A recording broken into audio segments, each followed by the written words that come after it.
पाठ की हिंदी पल्लव से पाठ 18 मन भावन सावन। मन भावन सावन यानी जिसकी रचना जो है सुमित्रानंदन पंत जी ने की है। सुमित्रानंदन पंत जी छायावाद के एक प्रमुख आधार स्तंभ कहे जाते हैं। छायावाद के 4 प्रमुख कवि हैं जिनका नाम है जयशंकर प्रसाद, महादेवी वर्मा, सूर्यकांत त्रिपाठी निराला और सुमित्रानंदन पंत जी।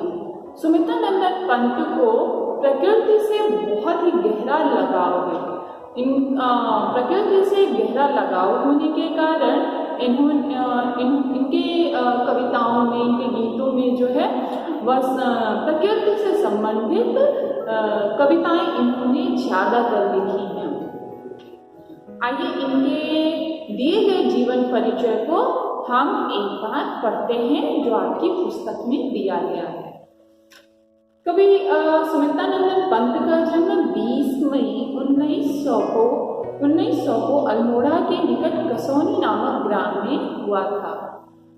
इनकी प्रारंभिक शिक्षा ग्राम की ही पाठशाला में हुई, अर्थात इनके गांव में ही किसी पाठशाला में इनकी शिक्षा दीक्षा हुई। इन्हें भारत सरकार द्वारा पद्म विभूषण से सम्मानित किया गया है। इनकी प्रमुख रचनाएं वीणा, ग्रंथि, पल्लव, गुंजन आदि हैं। पंत जी का निधन 28 दिसंबर सन 1977 ईस्वी को हुआ। तो जो सुमित्रानंदन पंत जी हैं ये प्रकृति के चितेरे कवि भी कहे जाते हैं। प्रकृति के चितेरे अर्थात प्रकृति को चित्रित करने वाले अपनी कलम से, अर्थात जब ये रचना करते हैं तो ऐसा लगता है जैसे प्रकृति जो है स्वयं उठकर इनकी रचनाओं में नजर आती है। तो आइए हम पढ़ते हैं इनकी दी गई इस कविता को जिसका नाम है मन भावन सावन। मन भावन सावन यानी कि मन को भाने वाला सावन। तो आप सबको जैसा कि पता है कि सावन का महीना जो है हम सभी को बहुत प्यारा होता है, हम सभी को बहुत अच्छा लगता है। इसके बहुत सारे कारण हैं। एक तो प्रकृति जो है प्रसन्न रहती है, चारों तरफ वर्षा होती है जिसके कारण से प्रकृति में क्या होता है, प्रकृति में हरियाली छा जाती है, चारों तरफ हरा भरा रहता है। इसमें सावन में ही क्या होता है, जिन लड़कियों की शादी हो जाती है वो अपने घर आती हैं, अपने घर परिवार से मिलती हैं और अपने माता पिता के पास आती हैं। सावन में ही रक्षाबंधन का त्यौहार आता है। तो सावन बहुत सारी दृष्टियों से बहुत ही ज़्यादा अच्छा लगता है। तो सुमित्रानंदन पंत जी को भी सावन का महीना बहुत ज़्यादा प्रिय है। उन्होंने अपनी इस कविता में प्राकृतिक सौंदर्य को उकेरा है। आइए पढ़ते हैं इस कविता को। पहले झम झम झम झम मेघ बरसते हैं सावन के, छम छम छम गिरती बूंदें तरवों से छनके, चम चम बिजली चमक रही है उर्मे घन के, थम थम दिन के तम में सपने जगते मन के। कवि कहता है कि झम झम करके बादल, जो मेघ है वहां से जो बादल है वहां से बारिश हो रही है और यह वर्षा जो है सावन के महीने में हो रही है। झम झम झम झम मेघ बरसते हैं सावन के, सावन के महीने में झम झम अर्थात लगातार झम झम वर्षा हो रही है। छम छम गिरती बूंदें तरवों से छनके, तरवों से अर्थात वृक्षों से छनके जो है, जो इसकी वर्षा की जो बूंदें हैं वो छम छम करके छन रही हैं, अर्थात जो उनसे जो वर्षा की बूंदें जो गिरती हैं और वो ऐसा प्रतीत होता है जैसे उसमें से एक मधुर संगीत निकल रहा है और उसमें से छम छम की आवाज हो रही है, जैसे कोई स्त्री पायल पहन के चल रही है तो छम छम।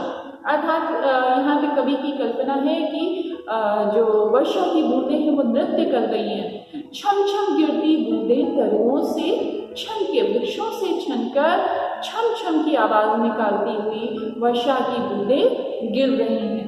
चम चम बिजली चमक रही है उर्मे घन के, उर का होता है हृदय और घन यानी कि बादल, तो यहाँ भी कवि कहता है चमचम, बिजली आसमान में कैसे चमकती है, चम चम, अर्थात जो बिजली है वो घन में चमक रही है, बादलों में चमक रही है, किस प्रकार से जल रही है, बुझ रही है, चमचम, एक लगातार जली हुई नहीं, चमचम बह रहकर जो है बादलों में बिजली जो है वह चमक रही है। किस प्रकार से चमक रही है, कवि कहता है उर में घन के, जिस प्रकार से जो हृदय है हमारे दिल में, हमारे हृदय में कभी क्या होता है, निराशा और आशा के बादल छाते रहते हैं, तो बहुत ज़्यादा घना बादल छा जाने के कारण हमारा जो हृदय है उसमें भी क्या है,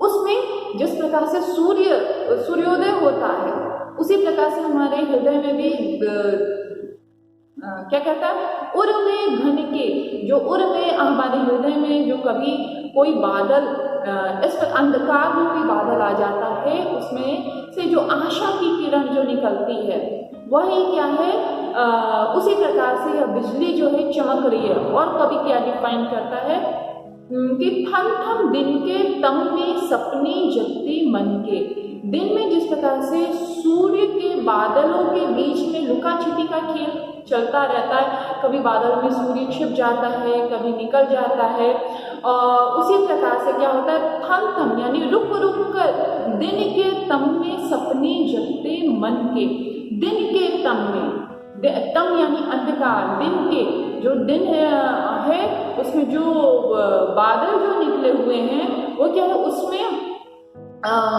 सपने जगते मन के, इस मन भावन सावन को देखकर मन में अनेक प्रकार की कल्पनाएं जो कवि के मन में हैं वो जागृत हो जाती हैं।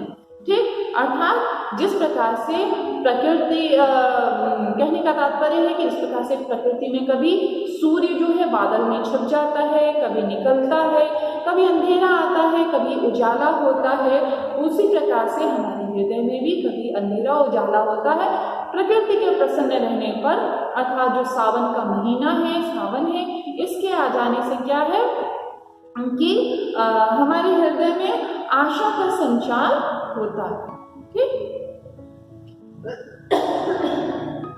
फिर आगे कवि कहता है कि पंखों से वे फैले तारों के दल, लंबी लंबी अंगुलियां हैं चौड़े करतल, करतल यानी कि हथेलियां, कर यानी कि हाथ और तल, करतल यानी कि हथेलियां,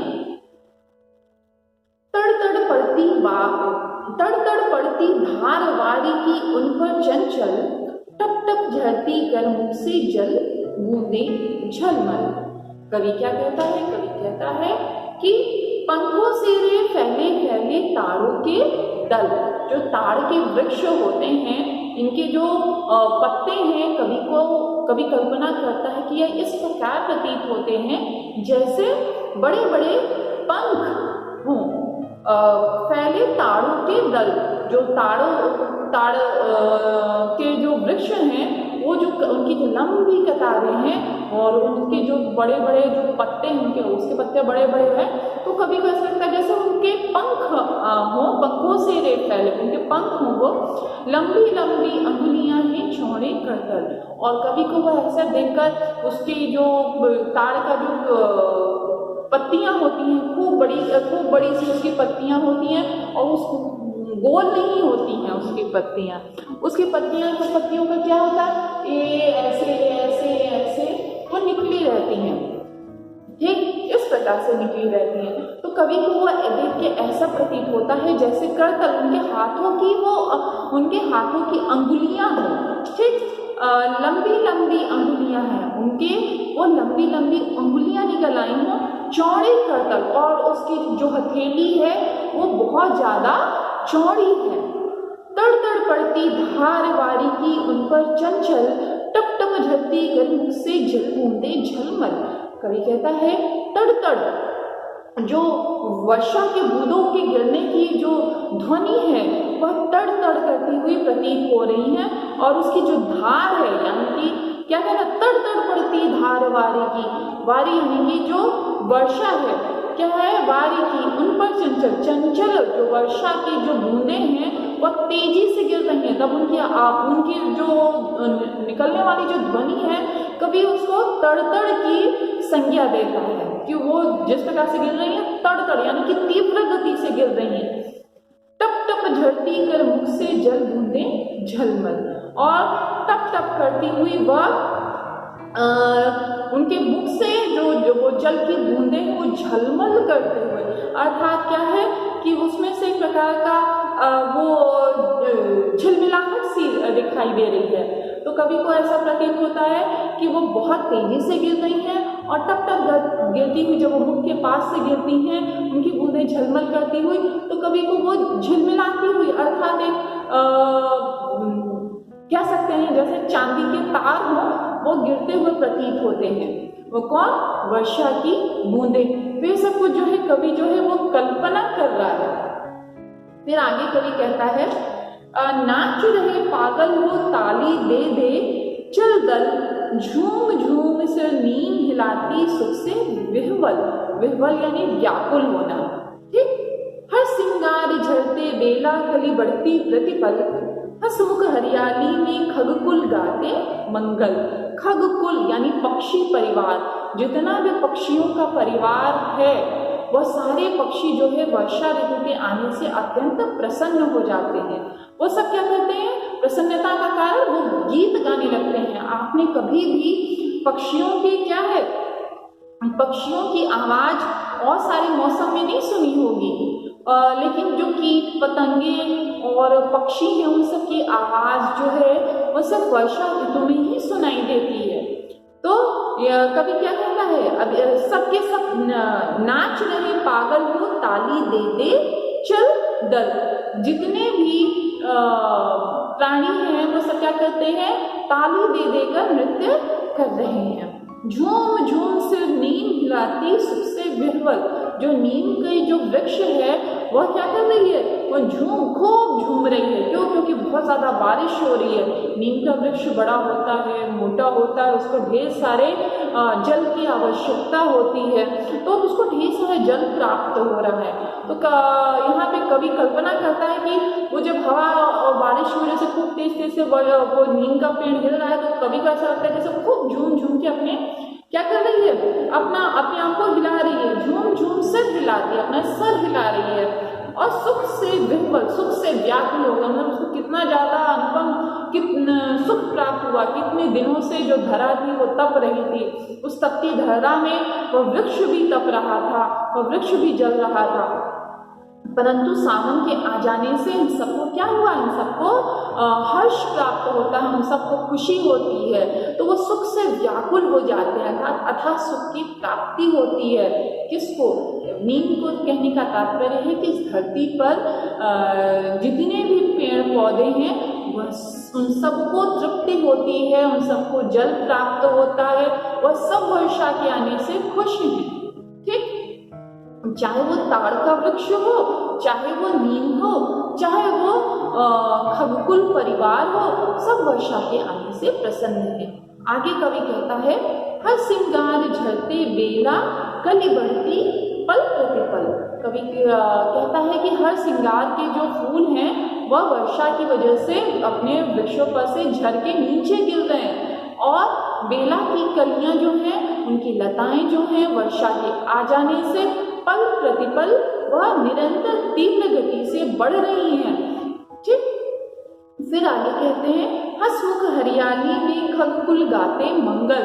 जो पक्षी परिवार है वह सब मंगल गीत गा रहा है। क्यों?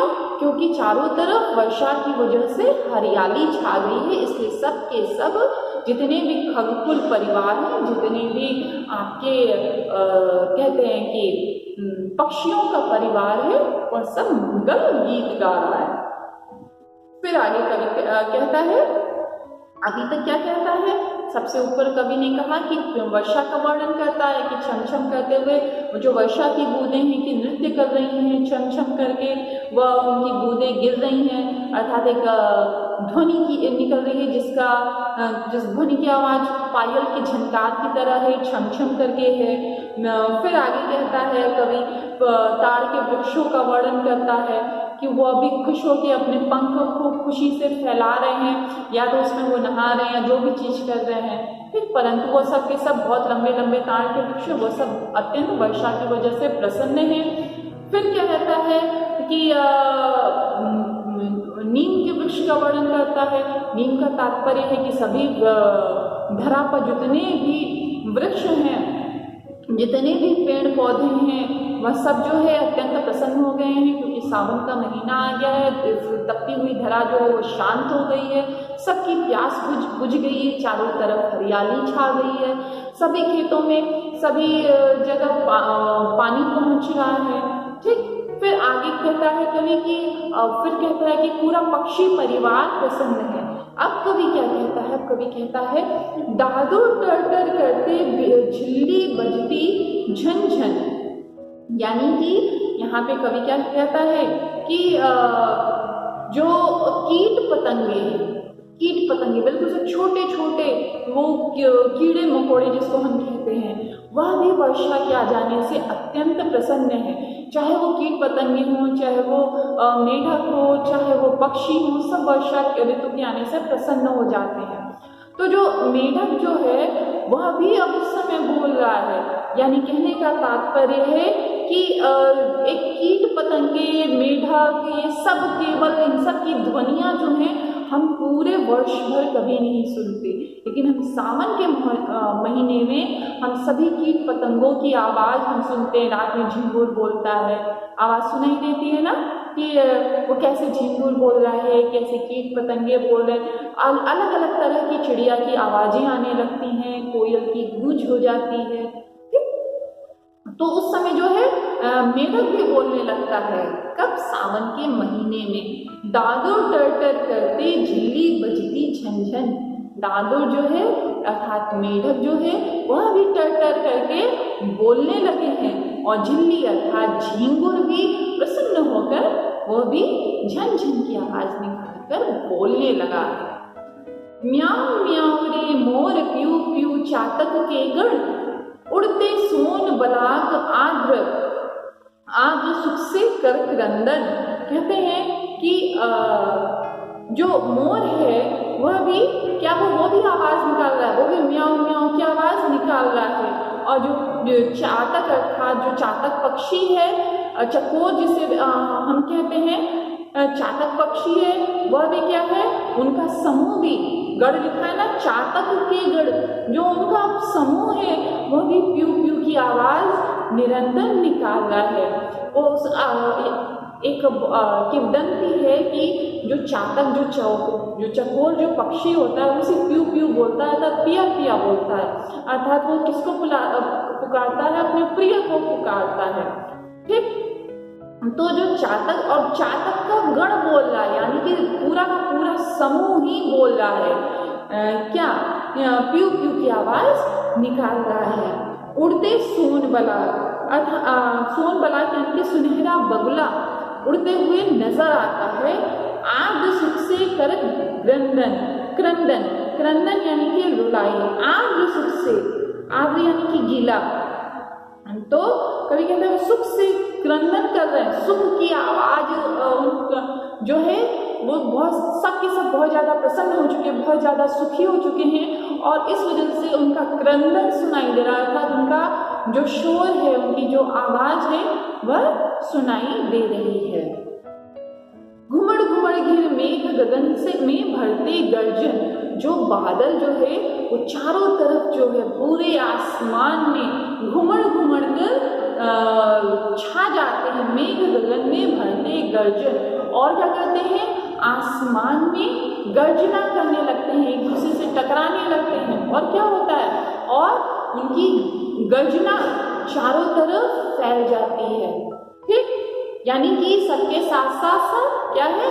बादल भी प्रसन्न है, और पूरे आसमान में छाकर पूरी धरती को वो भिगो देना चाहते हैं, अर्थात पूरी तपती हुई धरा को वो तृप्त कर देना चाहते हैं।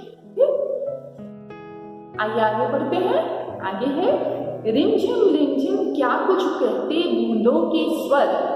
रिमझिम क्या कुछ कहते बूंदों के स्वर, रोम सिहर उठते छूते वे भीतर अंतर, धाराओं पर धाराएं झरती धरती पर, रज के कण कण में तृण तृण की पुलकावली भर। कवि यहाँ पे क्या कहता है? कवि यहाँ पे कहता है रिम झिम, जो वर्षा की जो बूंदे हैं रिमझिम करके वह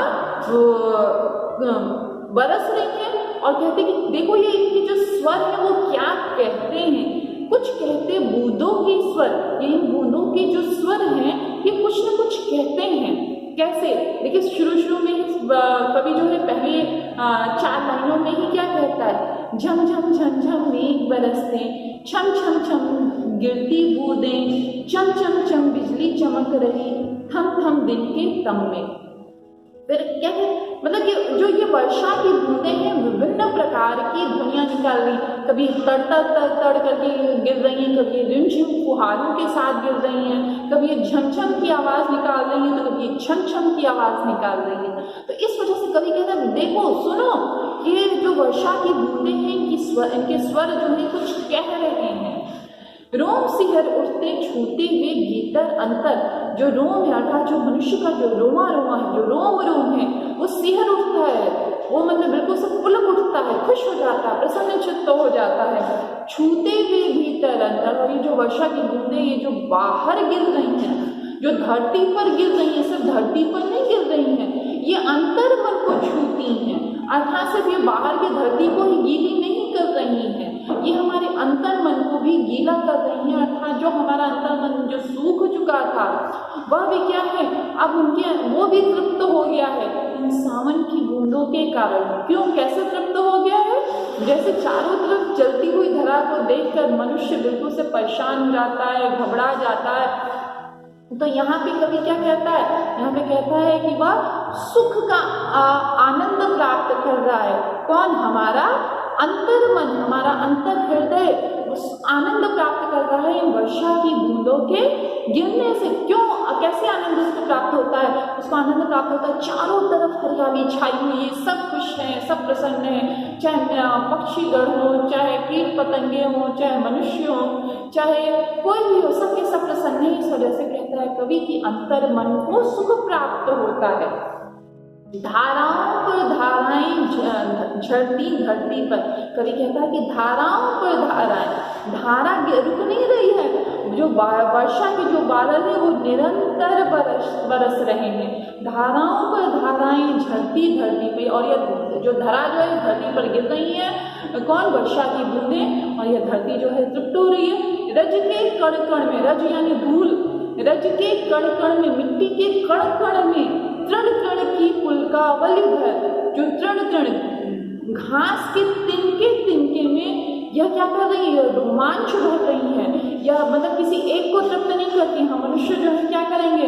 इसको देंगे, उसको नहीं देंगे, उसको देंगे, उसको नहीं देंगे, परंतु प्रकृति कोई भेदभाव नहीं करती है। चाहे सूर्य हो, चाहे चंद्रमा हो, चाहे तारे हो, जो प्रकृति होगी, सूर्य क्या करिएगा कि हम इस वाले को अपना धूप देंगे, इस वाले को नहीं देंगे, तो सबको एक बराबर से देता है। तो कवि क्या कह रहा है? कवि कह रहा है कि रज के कण कण में, मिट्टी के कण कण में, जो मिट्टी का एक कण है उसमें वह जो वर्षा की बूंदें हैं वो अपने आप को मिला दे रही हैं। तृण की पुलकावली भर, और जो तृण यानी जो घास है उसमें भी वो क्या कर रही है? घास के एक कोने में वह रोमांच भर रही है, अर्थात एक तिनके को जो वर्षा की बूंदें हैं वह अपने रस से सराबोर कर रही है। इंद्रधनुष के झूले में झूले दिन सब जन, फिर आई जीवन में सावन मन भावन। कवि यहाँ पे कहता है इंद्रधनुष के झूले में, अर्थात कहने का तात्पर्य है कि जब वर्षा रुक जाती है और जब सूर्य की किरणें जब निकलती हैं तो सूर्य की किरणें छटकर अपने 7 रंगों में विभक्त हो जाती हैं और आसमान में एक प्यारा सा इंद्रधनुष बनाती हैं। तो कवि यहाँ पे कहता है कि कवि उसकी कल्पना एक झूले के समान करता है। कहता है कि हम सब मिलकर इस झूले में बैठें और सावन के गीत गाएं। फिर आई जीवन में सावन मन भावन, और हम सबके जीवन में फिर बार यह मन को भाने वाला सावन आए। ठीक, तो सुमित्रा नंदन पंत द्वारा रचित यह कविता यहाँ पर पूर्ण होती है। आप सब बैठ के घर में इस कविता को पढ़ेंगे और याद जरूर करेंगे। ठीक।